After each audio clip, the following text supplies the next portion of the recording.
Hey, it's Jim Ross. I'd like to personally invite you to register for the upcoming Self Storage Summit. This is going to be the best self storage education on the planet, and even better, it's free to register. Hi, thank you guys so much for joining the Self Storage Virtual Summit. Thanks to Jim Ross for inviting me to this. My name is Megan Smith. I'm with Atomic Storage Group. Today we are going to talk about how to have a rock solid operations manual. So if you guys have one, we're going to learn how to make it a little bit better. If you don't have one, we're going to walk you through all the steps on how to create one. So let's get started. Why do you need an operations manual? Well, when you don't have an operations manual, what you tend to hear from your staff is, I didn't know I was supposed to do that. Nobody told me to send that report. I thought that's how we were supposed to do it. I thought we were supposed to waive all the credits each month, right? Nobody told me.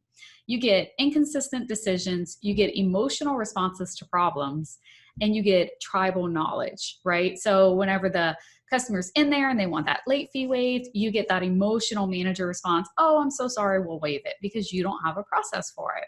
You get, manager A told manager B, then told manager C. All these tribal knowledge issues come up. Fires tend to go up, and by fires I mean emergencies that you have to deal with because they didn't know they should report the gate was broken. They didn't know that they should get the lease signed the right way. And then you're also overly dependent on people instead of processes. I see this a lot. This is a really big deal. So if you have a manager that's not the best, but they're not the worst, but they know everything, so they've been there forever, you are inclined to keep that manager because you're dependent on that person. They run your business. I went into a property years ago, and the manager, I was going to do an audit, and the manager quit right away. And the owner, that was his only employee. He had nobody else. He had no systems, no operations, no manual, nothing. He was dependent on her. Thankfully, I came in, helped clean it up for him. But there's lots of owners out there that don't really love their manager, but they have to keep that person. And that manager gets a lot of control and say so over how things are done because they're the one in charge.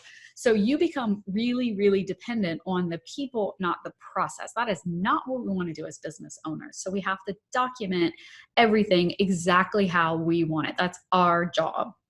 All right, so before you start, you have to make some decisions. And this is a process, you guys. I have been working on my operations manual for a long time. I'm sure a lot of you have. It is a living, breathing document. It's a process. So before you start, do you want a digital manual or do you want a physical one? So I like a digital manual. We do our stuff in Google sites. We make a Google website, and it's really easy. You don't have to have coding experience or anything. But then I can make any changes that I want really, really quickly because it's all digital, right? And my staff has access to it. I can pull access. I control it. Some people just want a physical manual. So they open a Word doc, type, put all the processes, done. Totally fine. Do you want it to be high leveled or more detailed? I'm a detailed person. I like details. So some people just want to write their manual and have, 80% of the processes.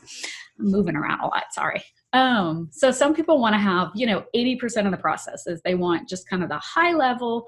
Don't go super detailed. They'll handle that in training. We just need the big picture documented. We're done. I like details. Our manual has move in, you click the button, it opens the video to the step by step by step by step process. I want, if my manager has a question, I want them to go to the manual, not to me. Okay, so that's how I think. Some people don't think that way. They want it just big picture. And then if the manager has a question, just call me. Totally fine. Who's going to write it? You don't want your manager to write it. I have tried this. I have asked multiple people to write it. They never do it the way I want. It just doesn't get done. So as the owner, this is your obligation, your responsibility to document it the way you want it done. Who's going to hold the team accountable for doing things the way you want done, right? If you don't have a standard, you can't hold anybody accountable. So once you have the manual, you have the standard. If people fall below standard, you can say, you fell below, you signed this, you said you'd do it, you didn't do it. We have some recourse, right? So things like, go to the bank twice a week. You sign the form saying, yes, I know I go to the bank twice a week. I know on Monday and Wednesdays I go to the bank. Well, if you don't have that system and the manager doesn't go for 2 weeks, how do you say they should have? They didn't know they were supposed to. All right. So we need to decide these things and get started on it. We have at Atomic Storage Group a freebie for you guys. It's atomicstoragegroup.com/ops manual freebie. It's at the bottom of my screen down there. On every slide, you can go in, opt in, put in your email, and you get sent our little ops manual freebie. It walks you through how to do this step by step by step because I like details. Thanks for supporting the show. I want to let you know that we've just opened up our brand new free private Facebook group. There I'll be having some extra special content not found anywhere else.